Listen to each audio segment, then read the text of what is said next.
Hey, everybody. Welcome back to the Optimized E-Commerce Podcast. I'm Tanner Larson. He's Matthew Stafford. And today, we're going to cover the 4 basic optimization principles that will never change and form the backbone and the foundation for all stores that we optimize. We're going to go through those with you. Actually, I'm going to interview Matt and let him spill the beans since he's the one that really mapped out and solidified these 4 principles that have basically built the foundation of our RO practice, right? Yeah. And RO, when I say RO, guys, I mean revenue optimization. Let me give you all 4 of them, and then I'll take Matt through them one by one. So all 4 of them. First one is clarity trumps persuasion.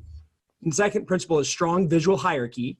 Third one is conserve attention. And the fourth principle is to present the right information at the right time. All right? So Matt, let's start with clarity trumps persuasion. What does that mean? And give us some data. Okay, so clarity trumps persuasion. A lot of times you see people are trying to handle every single edge case of every customer support, every single potential that they've run into on their store. They're trying to sell them. And typically what we'll tell the store owner is their store ends up looking like a flea market instead of a actually fine-tuned machine. And so we want to make sure that the message is clear. They're not trying to be cutesy with their languaging or like frilly fonts and things like that. Mm-hmm. So there's a lot of different things. You want your message to be very clear. If I click on this button, I'm going here. If I click on this button, I know what I'm clicking on. If I enter this information, I know where it's going to take me to. So that is much better, and you'll find that your store works. It's a lot easier to look at your data when the people aren't tricked into clicks. You'll know that they're clicking it for a particular reason. Now, guys, I have to be totally transparent here. I'm a direct response marketer. I come from a sales page, long form sales page, copywriting background. So to hear clarity over persuasion really kind of hurts my heart a little bit. But the truth is in the numbers, guys. Every time we start trying to persuade someone, it backfires. Now, you can have persuasive copy as long as it's clear, and you can use persuasive messaging and things like that as long as it's clear. It's when you start trying to get real cutesy that it gets problematic, okay? Now, in terms of a clarity trumps persuasion type thing, there's one little thing that pops up on all these stores. We were looking at a bunch of top Shopify stores last week, remember? Mm-hmm. And that proof element, that proof app. Yeah. So let's talk about that for a second. Yeah. So that's a perfect example of how it's not. Yeah, go ahead. Okay, I'll have to share the rest of the things. All right, so, well, the proof app, or it's not just proof, there's multiple ones, but basically we're talking about the one that pops up a little social proof thing that says, so-and-so from Madison, Wisconsin just purchased XYZ product 32 seconds ago, and that pops up all the time. Now, that's a persuasive social proof technique or function that's designed on an app to allow people to believe that this is a high demand product. Lots of other people have bought it. Now, the thing in shopping is nobody wants to buy something that nobody else has bought before. They want to know that the road, it's not the road less traveled, it's the road most traveled, okay? Because they want to feel confident in what they're getting. So that app was designed to do that. And there's a lot of apps that offer that functionality. But what's actually happened with that, Matt? Well, nowadays, the majority of traffic is on mobile. And so when that little thing comes up, they actually lose a third of their screen. And so it's actually causing an annoyance that people are clicking off. And we see it all the time in our heat maps and recordings. It's not helping, it's hurting. It's also spoofed half the time. And your shoppers get smarter every day. Yeah. And if when that social proof app came out, it was honest. Or those different ones did. Now you can put in false data or use old sales data and refresh the times of purchase. And so it's not even accurate anymore. And the shoppers know it. They've seen it on enough spammy AliExpress drop shipping sites to know when that pops up, it causes a warning flag, not a trust indicator. Yeah, right, exactly. They go, okay, this is 50-50 chance that it's true. I would rather buy from someone that's not trying to pressure me into buying. Yep. So that's clarity trumps persuasion. The next principle is have a strong visual hierarchy. What does that mean? Don't do it like Lynn's Auto. Lynn's Auto. Yeah, you guys should Google Lynn's Auto. You want to have a visual seizure? That's what will happen. Yeah. So essentially what you want to do is each page, like we talked about in episode 1, has a specific use. And so Say, for example, your homepage. You want to have one call to action that's the next most important action for that page. So like on Stay with the homepage. What's the most important call to action on the homepage? It will be your categories or to learn more about the menu items. So essentially you want it to be very clear that the next most important action for there would be to select which category of products that you offer for them to filter down into. Okay, so keep going with that. Yeah, well, and then we'll say go to the product page. Like your add to cart, the goal of your product page is to get them to add the product to the cart.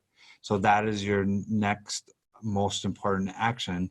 So you want your strong visual hierarchy to be on your add to cart button. So let's expand the visual aspect of that. Okay, what happens when you go to Ling's Cars? They have multiple things to do, but the colors and all of that. Yeah, colors, buttons. But what happens to your eyes? Moving GIFs. Yeah, you have no idea where to look. No.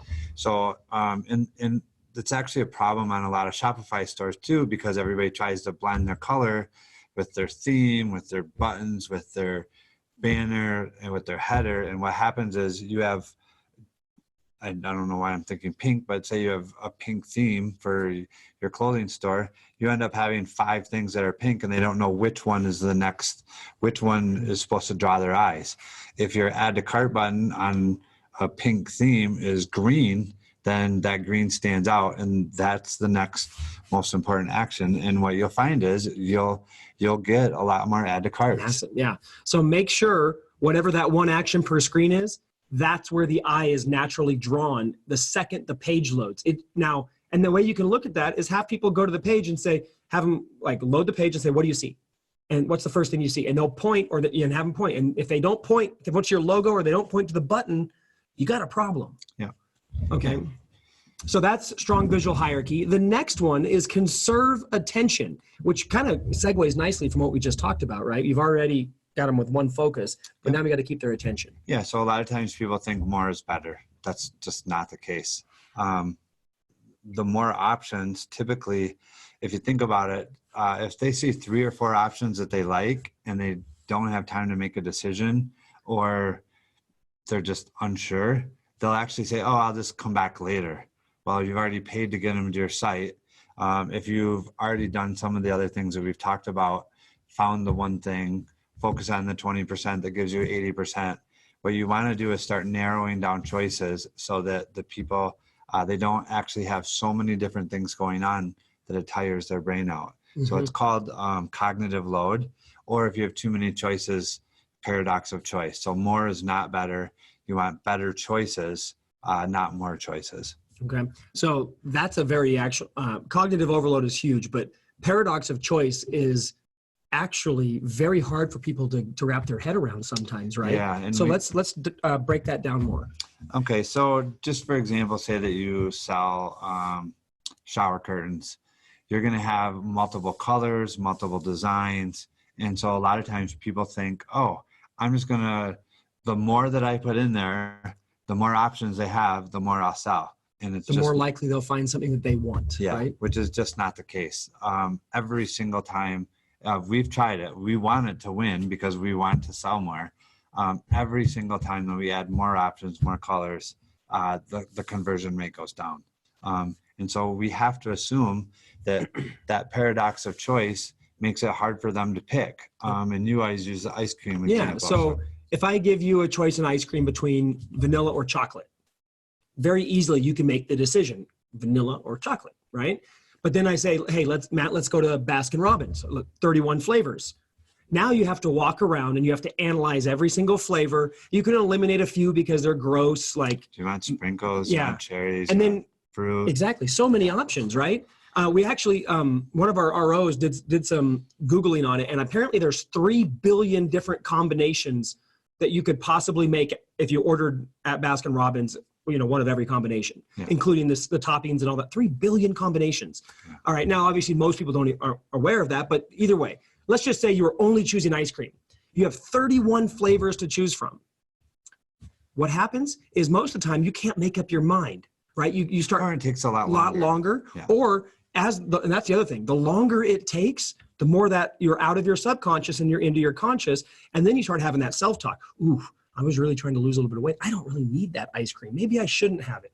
Oh, but that flavor is good. Oh, I don't know. So you start having that same self-talk that happens when you're shopping online. Yeah, and if you look at people's shopping times, a lot of the shopping is done while they're at work. So the longer they're on a site, the less chance of them actually completing the purchase, because someone will walk up or they get distracted or the boss walks by or whatever. So all of that stuff matters. And for you, the one goal should be for when they come to your site to make it very easy for them to get all the way through to the sale as quickly as possible. And actually, guys, not too long ago, we talk about this all the time. And despite the fact that we teach this to our Business Accelerator members, we do this on our Amplified Partner stores, we speak about it at our conferences, in my book, like all the time. Doesn't mean anybody actually does it. Usually they have to hear it about 30 or 40 times, and then they finally go, maybe I'll try that. In that case, in our Business Accelerator program, Ecom Insider, one of our members, Mark, did that with his store. We should do a case study with that. You want to do that in another episode? Yeah. Okay, so he just did it, and we'll actually do an episode where we show you how he actually followed the paradox of choice, removed some stuff, and had a massive lift in his conversions. 300%. 300, yeah. 300%. I mean, that's not big or anything, right? So we'll definitely do that. All right, so we'll wrap up 3 there. Let's go into the 4th and final of the 4 basic principles of optimization, and that is the right information at the right time. So what does that mean? That means don't say buy now on your homepage. It doesn't, and don't say add to cart on your category page. Again, just take the time to think about your store and where the customer is at on your store, not from the perspective of you being the owner trying to sell them something, but from them being the customer on your store, what information they need in order to make a decision to go to the next step. So right information at the right time would be an add to cart button on your product page, or more options button on your category page, or a category buttons on your homepage, or a special that you're running that maybe is your unique value proposition at the time on your homepage.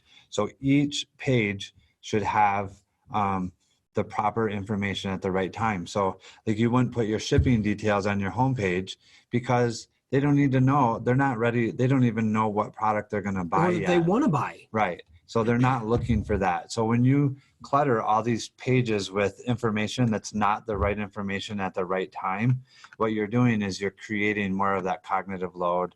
You're getting rid of the clarity. You're losing your visual hierarchy. So this is super important. It's basically the correlation of all the other principles put together.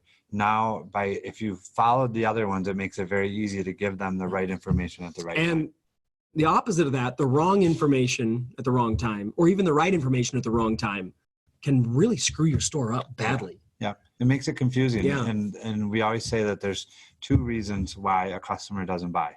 One, price or shipping, and then number 2 is they have a question that's unanswered. I mean, they came to your site knowing what you sell 9 times out of 10, and we're interested in looking for something. So they need to have the right information at the right time to make it easy for them to buy. Yep. So guys, what I need you to do right now, we're wrapping this episode up, is I need you to, if you're on iTunes, click the subscribe button. If you're on YouTube, click the subscribe button there. And then if you're on YouTube, go to iTunes, and if you're on iTunes, go to YouTube and subscribe, because we do video episodes so that we can share our screens and show you case studies and show you actually what we're doing. If you need the direct links to either one of those, go to buildgrowscale.com/podcast. You can also get the link to our blog and see the show notes and all of that stuff there as well. The other thing, guys, leave a comment and a review. We'd love reviews. Yeah, and so if you do that, we'll go through and read those comments, and then we'll use that to tailor the next episodes. Totally. So with that, guys, thank you for listening, and we'll see you in the next episode.